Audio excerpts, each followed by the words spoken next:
Oi gente, tudo bem? Me chamo Eduarda, eu tô no 5º semestre, faço parte da turma do noturno e eu vim conversar com vocês hoje um pouquinho sobre a amamentação e a importância dela. Historicamente falando, o fisioterapeuta ele foi mais visto como reabilitação. Hoje em dia nós podemos atuar também na atenção primária e secundária. E o que mais me chamou a atenção é que no Brasil nós somos vistos como referência mundial quando se trata de aleitamento materno, registrando uma taxa de 41%. Vocês sabiam que nós estamos à frente de muitos outros países, como por exemplo os Estados Unidos, o Reino Unido e a China? Comparado a esses outros países, de 6 a 12 meses nós fomos contabilizados o dobro de amamentação do que eles. Através da Unicef foi registrado que 77 milhões de recém-nascidos, a cada dois não são amamentados em sua primeira hora de vida, causando e sendo privados de muitos nutrientes e anticorpos com contato corporal da mãe. A gravidez, o parto, o puerpério, a amamentação são fases muito marcantes, principalmente para uma mãe de primeira viagem. E ela sente vários sentimentos, como medo, angústia, dor, muito amor que ela tem para dar, conflitos, desprazer. E nesse sentido, é fundamental nós, como fisioterapeutas, conhecer a anatomia, os princípios fisiológicos da lactação, a postura, as pegas corretas. É muito bom também a gente realizar um atendimento pautado em evidências científicas atuais. É bom a gente entender também sobre a humanização do cuidado, sabe? A gente sempre está se atualizando, mostrando para eles que nós temos um aperfeiçoamento contínuo, sabe? Que nós podemos ajudá-los não só da forma de reabilitação, de prevenção, mas sim também na amamentação, no cuidado mamãe e bebê. Então nós como fisioterapeutas, nós temos que ser conscientes em poder ajudá-los eles nessa nova fase. O manejo da amamentação é fundamental para a promoção de atitudes que promovam o aleitamento materno, conhecimentos e atitudes que promovam práticas no apoio à assistência mãe e filho. Promoção, proteção e apoio à amamentação na sociedade interdisciplinar, assim necessário. Precisamos também fornecer apoio às mães, incentivando elas com a confiança e decisões. Embora o aleitamento materno seja muito importante na saúde da mulher e da criança, sua prática ainda tem muitos obstáculos para ser derrubados. A falta de comunicação e informação e também a pressão da indústria com relação aos leitos industrializados fazem com que a saúde pública gere estratégias para as informações chegarem até as mães. Um exemplo é a Semana Mundial de Aleitamento Materno. Temos também o Programa Mundial do Trabalhador que Amamenta. As mulheres têm direitos estabelecidos por lei, um exemplo é a licença maternidade. A OMS também faz as suas devidas orientações. E a educação em saúde deve ser preconizada em todos os ciclos e etapas.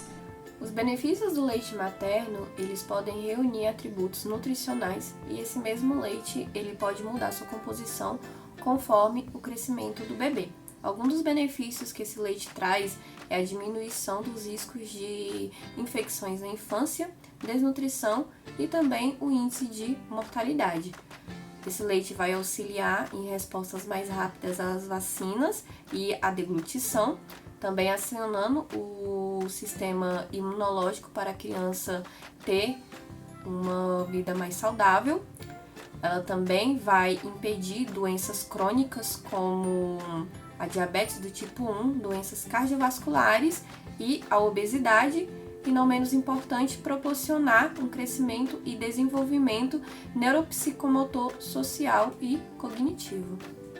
Para a mãe, o aleitamento materno ele vai reduzir o sangramento pós-parto e também pode diminuir riscos como câncer no ovário, na mama ou no endométrio e doenças cardiovasculares. Ele também vai promover um retorno mais rápido do útero na posição pré-gravídica e, não menos importante, ele também vai ter a questão da praticidade, pois a mãe não vai precisar se preocupar em relação se o leite mexer o leite ou aquecer o leite, porque ele sempre estará em temperatura ideal para a amamentação. Para a família e para a sociedade, o aleitamento vai gerar menos gastos e mais economia, pois não será necessário a compra de leite, sem contar que a criança também, consequentemente, será mais saudável E também temos a questão da poluição. Se há o aleitamento materno para o bebê, não será necessário compra de bicos de borracha e nem mamadeiras. A OMS, Unicef e Ministério da Saúde recomendam que o aleitamento seja feito até os 6 meses de vida. Neste período é indicado o início da introdução alimentar, mas que amamente até os 2 anos de vida. Há uma complexidade de vetores envolvidos no processo da lactação. As glândulas mamárias e a injeção de leite são controladas pelo sistema nervoso central. A mama é composta por tecido glandular, gordura e tecido conjuntivo. Na amamentação, a auréola fica mais escura e tende a gerar um bico longo, no qual facilita a sucção do leite pela criança. O aleitamento materno é resultado de 3 processos extremamente interrelacionados: a mamogênese, a elaboração do colostro e o aumento na frequência de prolactina. O leite materno ele é composto principalmente por água, carboidrato, lipídios, proteínas, vitaminas e, em especial, anticorpos. A composição do leite materno ela varia de acordo com a hora do dia, o número de dias após o parto e duração da mamada. O leite materno ele é classificado em colostro, transição e leite maduro. O colostro ele é o leite que é com menos de 7 dias após o parto. Ele geralmente, a cor dele varia entre um branco meio transparente ao amarelo meio alaranjado. E ele contém mais proteínas, ele é mais laxante e ele previne icterícia. Já o leite de transição, ele é de 7 a 14 dias após o parto. A coloração dele é um branco mais opaco até ele virar o leite maduro. O leite maduro, ele é o leite que é mais de 14 dias após o parto. Sua coloração varia de acordo com a dieta da mãe e o uso de medicamentos. A concentração de gordura no leite aumenta no decorrer da mamada. Então, no início da mamada, pelo alto teor de água, o leite é semelhante à água de coco, e ele é rico em anticorpos. O leite intermediário da mamada, ele tem uma coloração mais branca, opaca, que tem o devido ao aumento de caseína. E já o leite no final da mamada, ele que é chamado de leite posterior, ele tem uma cor amarelada, que é devido à presença de beta-caroteno, que é o pigmento que tem nas proteínas, ou presente na cenoura, na abóbora, em vegetais, de cor laranja, que proveniente da dieta da mãe. As orientações das atividades de vida diárias e nos cuidados do recém-nascido, que é como segurar no colo, trocar a fralda, dar banho, etc., são primordiais, muito importantes no período do puerpério, pois elas interferem diretamente na prática do aleitamento materno. E com isso, é fundamental um ambiente tranquilo e confortável, além da postura correta da mãe. A posição escolhida pela mãe deve possibilitar conforto e relaxamento. E nisso, sugere que ela amamente numa cadeira com encosto e almofada para apoiar o bebê. O posicionamento do recém-nascido ele tem um papel fundamental na prevenção de feridas no mamilo, na amamentação eficaz. Quando não ocorre desse jeito, a mãe não consegue retirar o leite necessário para o bebê e o neném também ele pode perder peso. E essas foram algumas posturas que a mãe deve ter na hora de realizar a amamentação. E agora no final vou deixar algumas imagens dessas posições que eu falei. Sobre as pegas corretas, o bebê ele tem um papel fundamental na extração do leite. Por isso, seu preparo neurológico é fundamental. O recém-nascido ele já apresenta alguns reflexos que facilitam a prática da amamentação. Um deles é o reflexo de rotação, que ajuda o bebê a encontrar o mamilo. O outro também que é importante é o reflexo de sucção, que induz o bebê a sugar qualquer coisa que lhe toque o fundo do palato. E o terceiro reflexo é o da deglutição, que possibilita o bebê engolir o leite sempre que a boca estiver cheia. Alguns pontos avaliados da boa pega são a boca de peixe, o queixo toca o peito da mãe, os lábios ficam virados para fora e nós temos também alguns que são indicados de uma técnica inadequada de amamentação, que é bochechas do bebê encovadas à sucção, os ruídos da língua, a mama aparentando estar esticada ou deformada durante a mamada, os mamilos com estrias vermelhas ou areadas esbranquiçadas ou achatadas quando o bebê solta a mama e a dor na amamentação. Não é recomendado que a mãe sinta dor ou até mesmo que sangre o bico do peito da mãe. Isso quer dizer que o bebê ele não está pegando da forma correta a amamentação. Por isso, nós como fisioterapeutas, nós podemos ajudá-lo a como ajustar o neném no bico do peito, pegando toda a parte da auréola, encaixando o bebê da forma correta no peito da mãe, fazendo que o leite saia para o neném tomar e não machuque os mamilos da mãe. A retirada ela é orientada apenas quando a mãe e o bebê eles estão sendo separados na fase do engordimento mamário, que é para estimular a produção do leite. Tem também um manual que ele auxilia você poder fazer essa extração, sendo manual ou com bomba elétrica. O modo principal de indicação relacionada é sobre manter a lactação, sobre aliviar o engordimento mamário, aliviar a tensão na região mamilo areolar, visando uma pega adequada. Quando você também previne e trata a mastite, o bloqueio do ducto lactífero.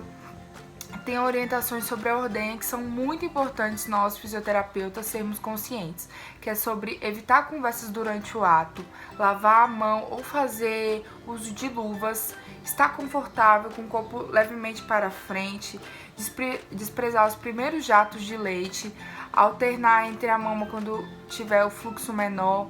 A retirada do leite deve ser feita preferencialmente pela própria nutriz, respeitando os cuidados de higiene e conservação. O leite, ele dura apenas 2 horas, quer dizer, em temperatura ambiente, 12 horas na refrigeração a temperatura máxima de 5 graus e 15 dias a uma temperatura máxima de menos 3 graus.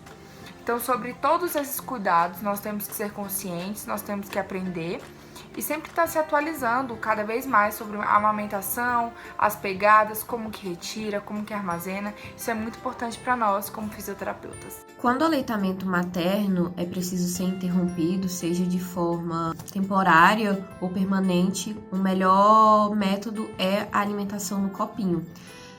Para fazer isso, a mãe precisa estar com a mão extremamente limpa e colocar dentro de um copinho pequeno o seu leite, até a metade desse copo. Logo após, ela pode pegar o seu filho no colo, colocar ele em posição semi-sentada e fazer uma imobilização principalmente de membros superiores para que o neném não venha a derrubar esse copo. E desta maneira, ela pode começar a introduzir devagar e no tempo do neném o leite na boquinha dele para que ele se acostume. Veja que, mesmo que é de um modo diferente, ainda é o alimento dele. Nas atividades físicas e exercícios físicos no aleitamento materno, geralmente as mulheres começam a praticar no pós-parto, mas devemos ficar atento em relação aos hábitos diários delas, que podem ser como o tabagismo, o consumo de álcool, a história obstétrica delas e também os tipos de exercícios, se são leve ou intenso. Os exercícios leves, eles não trazem alteração no sabor do leite, mas já os exercícios intensos, eles podem vir com uma certa alteração do nível de ácido lactínico. O pH, ele não se altera, ele continua o mesmo, mas pode haver essa mudança em relação ao sabor.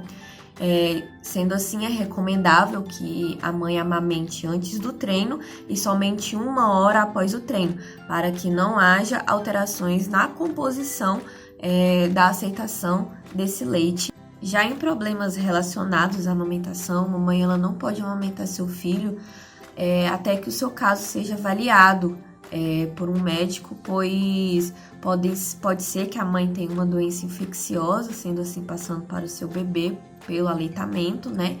E também mães que façam uso de medicamentos imprescindíveis. Alguns dos exemplos em relação a isso são os mamilos dolorosos, a moniálise, que é uma infecção bem comum no aleitamento materno, a mastite também, o abscesso também é bem comum, um bebê que ele não consegue sugar também direito, é é um dos fatores mais comuns que tem, e mães que também são portadoras do HIV.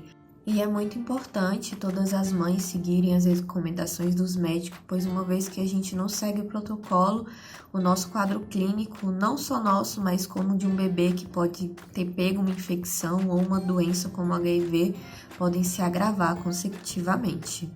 No desmame, o pai tem que ser um suporte para que não haja um desmame precoce, pois já existem fatores externos que podem prejudicar mais ainda, como por exemplo, o leite fraco, a falta de experiência materna, interferências familiares e até mesmo a solidão.